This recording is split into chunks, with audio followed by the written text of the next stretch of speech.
सोचिए, प्राचीन भारत की एक कहानी जो हमें मिलती है बृहदारण्यक उपनिषद में।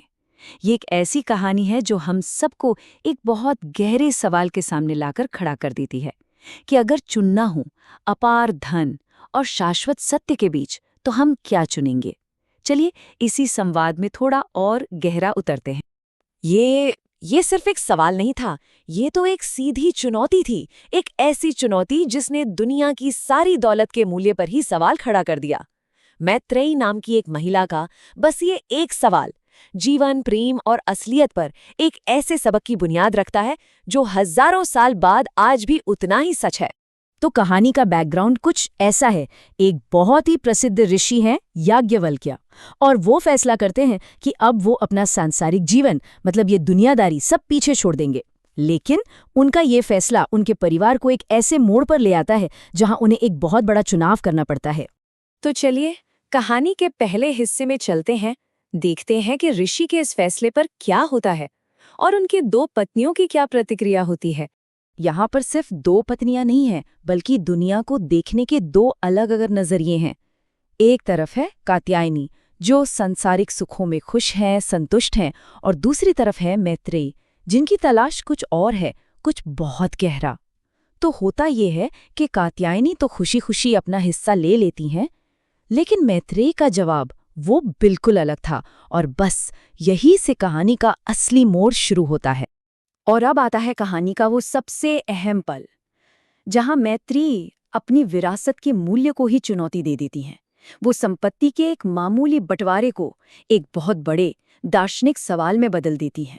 और देखिए याज्ञवल्क्य का जवाब कितना सीधा और साफ है। वो कोई झूठी उम्मीद नहीं देते, वो साफ साफ कहते हैं कि हाँ, धन से आराम मिलता है, सुख सुविधा मिलती है, लेकिन ये अमरता नहीं दे सकता। तुम भी उन्हीं अमीरों की तरह ही जियोगी जो समय और मौत के बंधन में बंधे हैं। जरा एक पल के लिए इस फैसले के बारे में सोचिए। मैत्रेयी ने दुनिया की सारी दौलत को ठुकरा दिया और बदले में क्या मांगा? वो ज्ञान जो मौत पर भी जीत दिला सके। ये वो पल था जिसने न सिर्फ ऋषि को चौंकाया, बल्कि यहीं से उनके सबसे गहरे उपदेशों की शुरुआत हुई।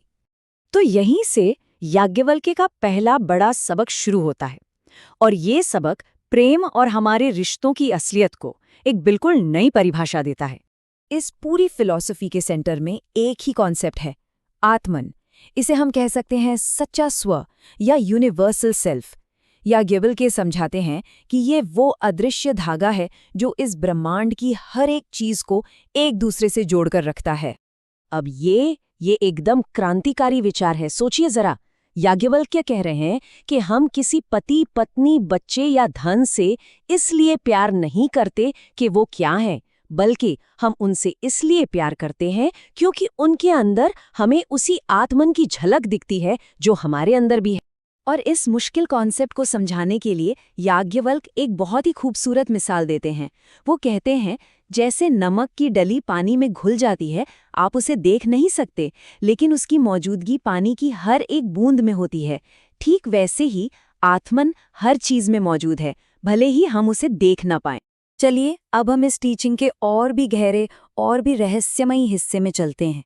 ये वो हिस्सा है जो हर चीज की एकता, एक सिंगल अनडिवाइडेड रियलिटी की बात करता है। और इस एकता को समझाने के लिए याज्ञवल्क्य 3 जबरदस्त मिसालें देते हैं। पहली है ढोल की। क्या ढोल की आवाज को ढोल से अलग किया जा सकता है? नहीं, आवाज तो ढोल का ही एक हिस्सा है, उसी से निकलती है। ठीक इसी तरह ये पूरी दुनिया उसी एक आत्मन से निकली है, उसी का एक विस्तार है।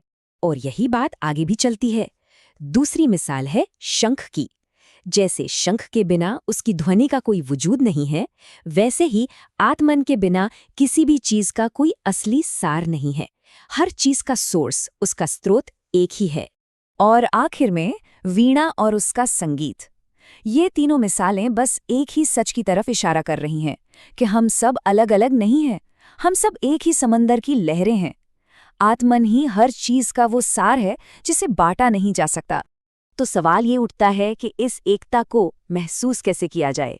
याज्ञवल्क्य इसके लिए एक सीधा सा 3 स्टेप का रास्ता बताते हैं। पहला, इस ज्ञान को, इस सच को सुनो। दूसरा, इसके गहरे मतलब पर सोचो, मनन करो। और तीसरा, ध्यान के जरिए इस सच को अपने अंदर अनुभव करो। और इसी के साथ हम इस संवाद के आखिरी हिस्से पर पहुंचते हैं, जहां मैत्रेयी को अपनी असली विरासत मिलती है, दौलत नहीं बल्कि आत्मज्ञान। तो आखिरकार मैत्रेयी को विरासत में क्या मिला? सोना या चांदी नहीं, बल्कि कुछ ऐसा जो इनसे कहीं ज्यादा कीमती है। वो ज्ञान कि जो आत्मन को जान लेता है उसे मौत का भी डर नहीं रहता। वो समझ कि हमारे सारे दुखों की जड़ ये अलग होने का एहसास है, और असली शांति वो तो एकता में ही मिलती है, जहाँ ये सारी दुनिया एक हो जाती है। और इस तरह कहानी अपने अंजाम तक पहुंचती है। मैत्रेय को अब वो ज्ञान मिल चुका है जिसकी उन्हें तलाश थी। उनका रूपांतरण हो चुका है और ऋषि याज्ञवल्क्य अपना कर्तव्य पूरा करके जंगल की ओर चले जाते हैं संन्यास के लिए। तो आखिर में ये कहानी हमें घूम फिरकर उसी सवाल पर वापस ले आती है जहां से सब शुरू हुआ था। लेकिन अब ये सवाल सिर्फ मैत्रेयी का नहीं है, ये हम सब का है। हमारे जीवन में वो कौन सी दौलत है जो हमें सच में अमर बना सकती है?